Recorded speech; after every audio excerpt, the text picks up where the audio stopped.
Alors, je vais rappeler les faits. Comme mardi dernier, vous rencontrez une jeune étudiante avec qui vous parliez sur Instagram, c'est ça? Qui m'avait écrit sur Instagram. Oui. D'accord. Après avoir passé la journée avec elle, vous l'invitez ou elle vous invite? Donc, on se voit toute l'après-midi de 16h jusqu'au couvre-feu. Je la raccompagne pour qu'elle puisse rentrer chez elle. Je rentre chez moi. Je lui réécris en lui disant que si elle veut passer prendre un verre sur les quais en bas de chez moi, elle peut venir. Elle me dit qu'elle vient. On passe la soirée ensemble. Et on voit un film vers minuit, un deuxième film. Et à un moment donné, on couche ensemble. Et on dort ensemble. Donc vous avez une relation consensuelle très tendre. Et le lendemain matin, au moment de partir, elle m'embrasse d'abord sur le visage, puis sur les lèvres. Elle part. Elle me réécrit pour me dire qu'elle a oublié ses lunettes, si elle peut passer dans la semaine. Elle passe dans la semaine, 2 jours plus tard, donc jeudi dernier. Elle me dit... je lui donne les lunettes. Elle me dit... voilà, je trouve que ça allait un peu trop vite, je ne sais pas ce qui s'est passé, tu trouves pas... On commence à me parler, et à un moment donné, au bout d'un quart d'heure de discussion, elle me dit il faut que je dise quelque chose, je ne suis pas sûr que j'ai fait la bonne chose à faire, mais j'ai parlé avec des amis qui m'ont dit qu'il fallait que j'aille à la police, et donc j'ai déposé une main courante à la police. Moi, j'étais avant tout très blessé humainement, en fait, par rapport à ce qu'on avait vécu. Et par rapport à ce qui était très, comment elle vous annonce, très explicite. Comment ça, elle vous dit j'ai parlé avec des amis? C'était difficile pour elle de me le dire, en fait. C'était assez confus. Elle m'interrogeait sur la soirée, elle me disait ce qu'on avait pensé, etc.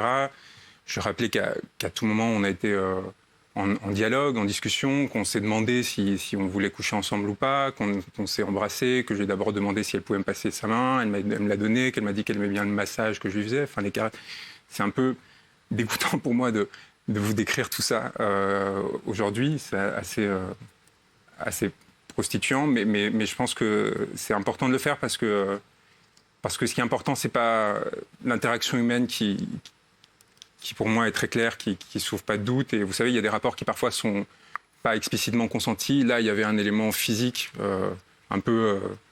je sais pas si je devrais en parler, mais elle avait ses règles, donc on savait pas s'il fallait... si on en avait envie, en fait, c'est tout simplement. Et donc, on en a parlé. On en a parlé pendant et même juste avant. Et à un moment, on s'est dit oui et on l'a fait. Et pendant qu'on le faisait, voilà, tant qu'à faire, parce que tant qu'à aller jusqu'au bout dans l'humiliation, on s'est demandé si ça nous plaisait mutuellement. On s'est répondu.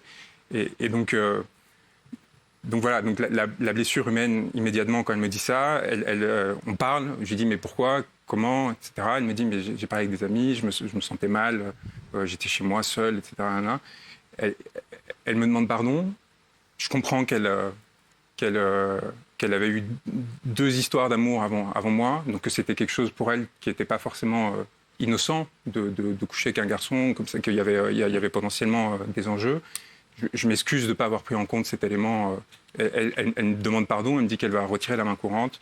Je lui dis, mais vous savez, c'est moi, en fait. Et je pense que vous ne vous rendez pas compte que c'est moi et que nécessairement... Et le lendemain matin, un journaliste du Parisien m'appelle, me dit, vous savez, tout le monde est au courant, donc autant que ce soit nous qui le sortions. Une enquête pénale a été ouverte contre vous pour viol. Alors, sa version, la version de la plaignante... et après, partout dans la presse. Elle convient d'un rendez-vous entre vous. Vous lui avez suggéré de regarder un film, comme vous le dites, dans sa chambre. La jeune femme a également évoqué le fait qu'il y ait eu consommation de drogue à votre domicile. Il m'a proposé de la lamaline, un opiacé. Vers minuit, nous en avons pris. Vous savez ce que c'est de la lamaline? Je sais pas du tout. C'est quoi? C'est un Codoliprane. Oui. D'accord, moi je connais pas du tout. C'est un cachet de lamaline, c'est équivalent de 2 Codoliprane. Mais comment est-ce qu'on ça cogne un peu quand même. Quoi? Oui. Benjamin Castagni. Moi j'en ai pris quand j'ai eu mon accident de moto. C'est pas un. C'est un vrai médicament, c'est pas innocent. Moi j'en ai parce que je me suis coupé le doigt et on m'a prescrit d'en prendre 10 par jour. C'est un antidouleur. Et on en a pris. Mais pourquoi on a appris 1,5 ensemble parce que. C'est quoi le délire en fait? Ça fait quoi? Parce qu'on est des enfants en fait et parce qu'on avait parlé toute l'après-midi sur le jardin Luxembourg, etc. On avait parlé de.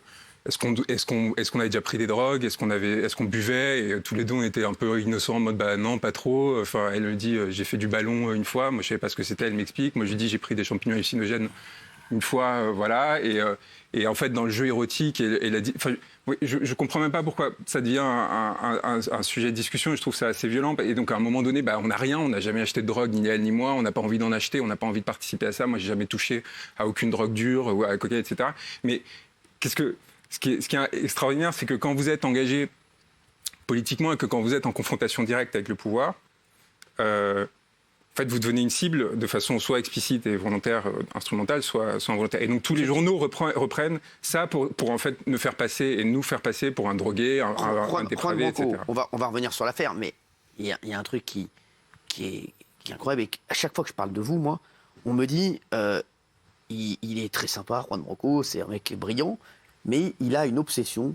C'est Gabriel Attal, le porte-parole du gouvernement avec qui vous étiez à l'école, et Xavier Niel. Je sais que vous avez écrit aussi un livre, mais surtout Gabriel Attal avec qui vous étiez à l'école. Il paraît que vous avez fait une fixation sur lui, vous faites une fixette sur lui. Moi, je suis venu ici pour vous dire une chose.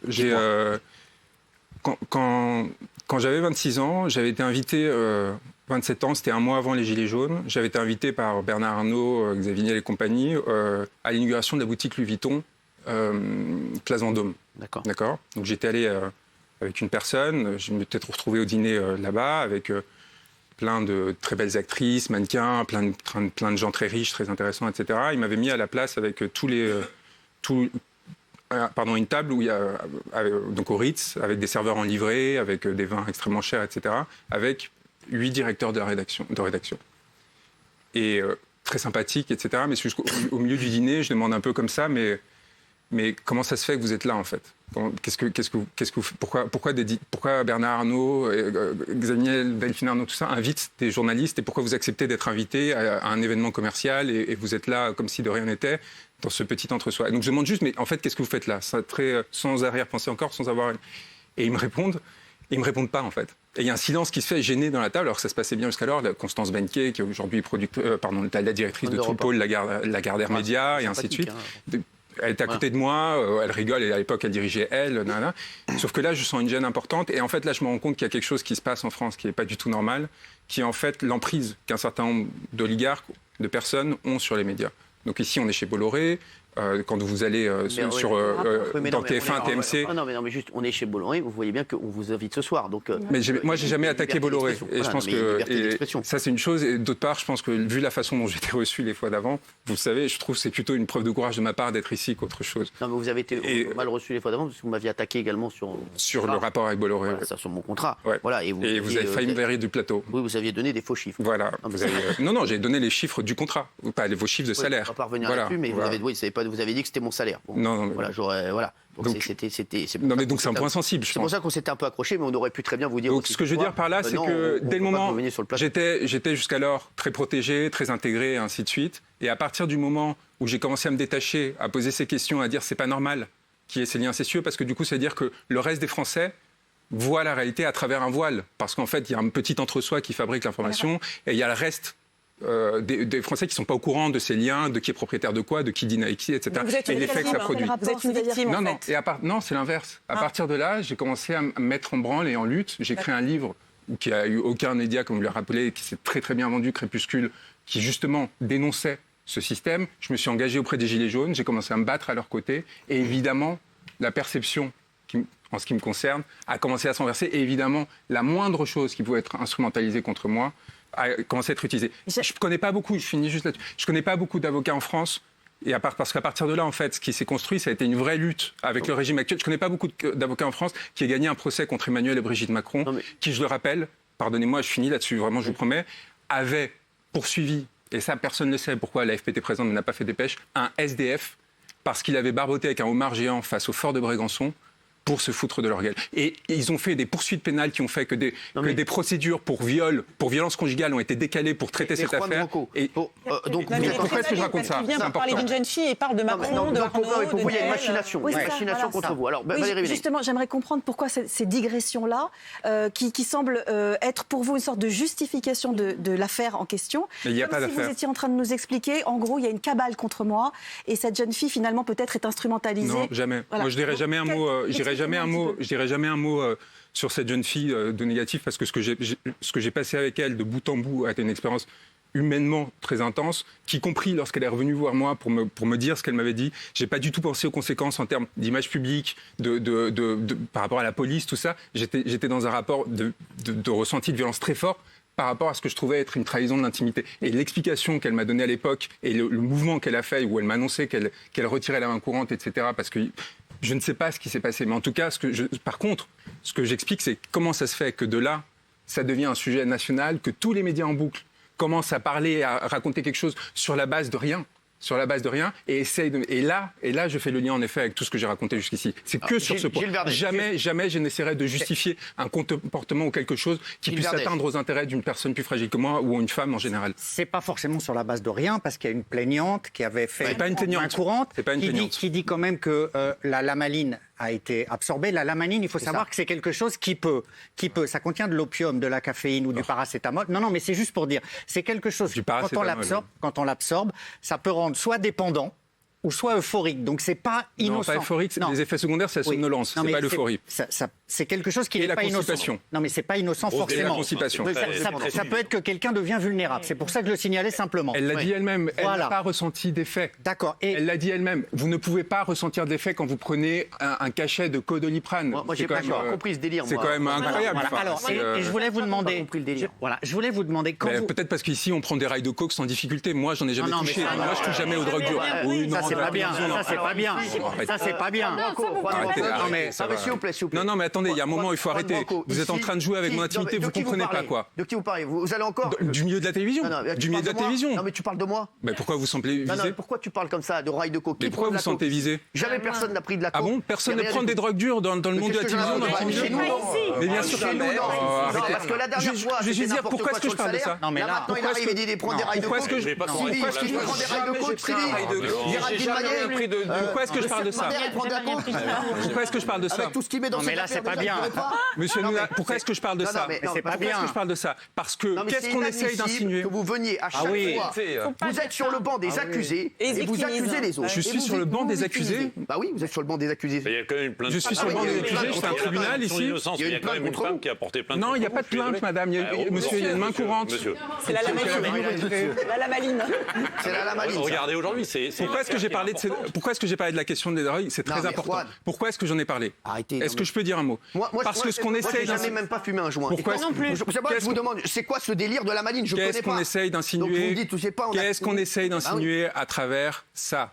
C'est que j'ai drogué une jeune femme pour coucher avec elle. Ah oui, c'est sûr que c'est ça. On vous demande, c'est normal de vous le demander, monsieur.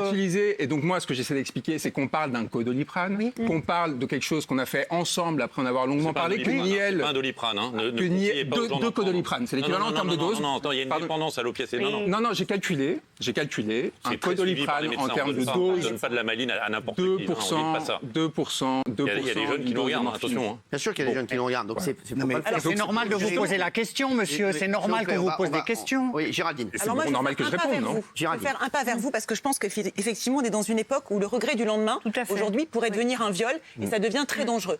En revanche, quand même, je veux dire aussi que quand on est une jeune fille, on a le droit de ne pas monter dans l'appartement de quelqu'un qu'on ne connaît pas ou qu'on connaît depuis peu, qu'on n'est pas obligé de prendre de la lamaline quand quelqu'un vous en donne, on n'est pas obligé de coucher avec quelqu'un qui a pris de la lamaline sous prétexte qu'on peut aussi dire non. Donc effectivement, cette jeune fille, visiblement, elle n'a pas dit non, elle a dit oui. Donc, je fais un pas dans votre sens. C'est pas une jeune fille, hein. Enfin, là aussi, oui, elle a 20 ans. C'est pas une jeune femme. C'est une jeune femme. Elle est jeune, c'est une jeune femme. Oui, elle est jeune, et moi aussi. Ma fille a 17 ans. Et moi aussi, je suis jeune.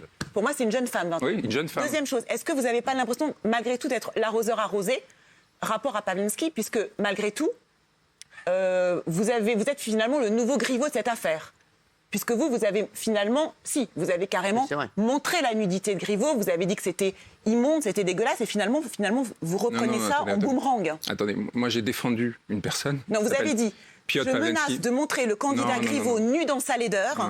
Je demande une expertise psychiatrique de M. Griveaux pour examiner la nature de ses pathologies. Est-ce qu'on ne pourrait pas dire la même chose de vous? Attendez, on va un peu mettre les choses à plat, tranquillement. Deux choses. Moi, je suis avocat, d'accord? Absolument. j'ai écrit un livre, donc Crépuscule, dans lequel je raconte comment ces personnes, comment sont arrivées au pouvoir. Et donc je parle notamment de Benjamin Griveaux, de quel a été son parcours et ainsi de suite. Je parle aussi de Gabriel Attal, pas parce que j'ai un quelconque intérêt pour Gabriel ou une quelconque haine vis-à-vis de Gabriel. Ensemble, vous le détestez depuis l'école. Mais non, ça c'est ce que encore une fois, c'est ce que racontent les médias pour essayer de créer une image. J'ai aucune difficulté ou appréciation particulière pour Gabriel Attal. D'ailleurs, j'ai dû enquêter sur lui, comme sur Benjamin Griveaux, comme sur Emmanuel Macron, pour comprendre ce qu'avait été sa vie. Je n'étais pas au courant de ce qu'il était devenu depuis cette période-là. Ça, c'est la première chose.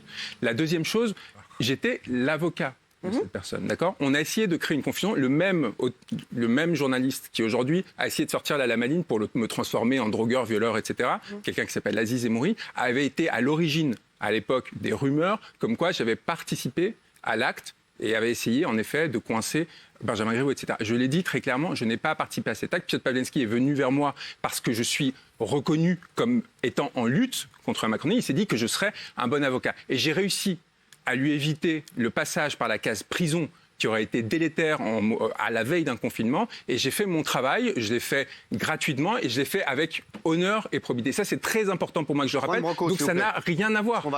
C'est deux choses qui n'ont rien à voir. Une dernière question. Qu'est-ce qui va se passer maintenant alors ? Voilà. Alors, ça, c'est aussi ce qui est intéressant. Après l'instrumentalisation médiatique, vient l'instrumentalisation judiciaire et policière. C'est-à-dire qu'ils n'ont pas commencé l'enquête. Ils n'ont pas commencé l'enquête. Les fuites viennent du parquet. Les fuites viennent du parquet et de la police. C'est toujours comme ça. Mais pourquoi toujours ? En quoi c'est normal qu'il y ait une fuite à la presse ? Je sais, mais ça vous concerne pas. Donc ça, c'est la première étape. C'est pas la première fois. Oui, c'est vrai. Alors pourquoi est-ce qu'on s'intéresse à moi ? On se demande. Donc première phase. La fuite vient du parquet. Pourtant, le parquet est si empressé à l'idée de faire savoir cette histoire, de faire savoir les détails et d'essayer de trouver dans la déclaration de la main courante où il n'y a rien à part le fait qu'on ait pris de la lamaline à un moment, ce qu'elle a dû décrire en fait en disant juste qu'est-ce qui s'est passé au cours de la soirée, en répondant aux questions des policiers. On sort ça pour essayer d'en faire déjà un procès à charge. Pourquoi ? Parce qu'ils voient que la première réaction des gens, c'était de dire mais c'est quoi cette histoire ? Pourquoi est-ce que tout d'un coup on sort ? Et donc par contre, avec la jeune fille encore ? Mais non, elle m'a écrit pour me dire qu'elle retirait, qu'elle confirmait qu'elle voulait retirer la main courante, etc. Et je ne vais pas être en interaction avec elle. Je n'ai pas envie d'être dans un rapport de pression, d'inquiétude, etc. Quand elle part le vendredi soir, après être revenue me voir, elle me dit « Est-ce que vous pensez qu'on pourra rester en contact malgré cette histoire ?»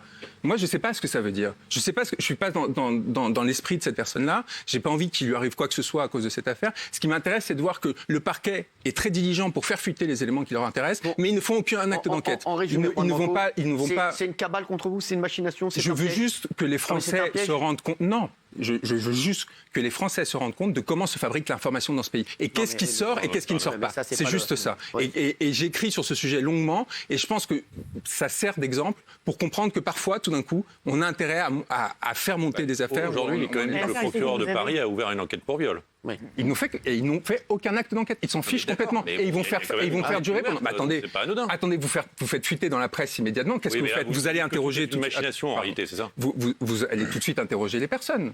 Vous allez tout. Non, mais ils n'ont pas fait. Oui, mais elle va. Non, ils n'ont pas fait. Ils n'ont pas fait de perquisition. Ils n'ont pas fait d'analyse toxicologique. Ils n'ont rien fait. Et en fait, ils vont évidemment laisser durer pendant des mois pour laisser une sorte de doute ou d'impression que quelqu'un qui est en effet en opposition directe avec le pouvoir politique actuel serait éventuellement et ça, cette partie, il ne faut pas prétendre que ça n'existe pas. Je ne l'utiliserai jamais pour me défausser d'une quelconque responsabilité. Au contraire, je n'attendais qu'une chose, c'est que ça aille vite et que je puisse m'expliquer, qu'il y ait une confrontation, etc. Je l'ai dit tout de suite, même pas publiquement, parce que j'ai pas envie d'instrumentaliser cette affaire. Ça n'est pas arrivé. Quel est votre dernier mot ?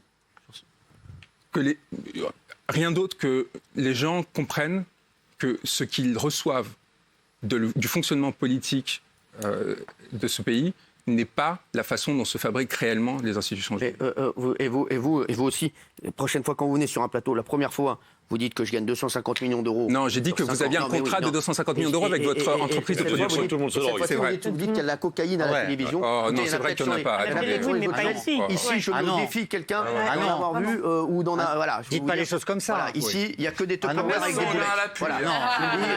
On peut faire un test. Si vous voulez, et je vous dis, ça vous ferait du bien aussi de côtoyer des gens comme ça. Vous pouvez faire une enquête sur chacun, même sur moi. Vous verrez. C'est pas vous dire que tout le monde est clean. En tout cas, voilà, on a voulu vous donner... C'est pas votre monde. Non, c'est pas mon monde. C'est pas le monde de la télévision.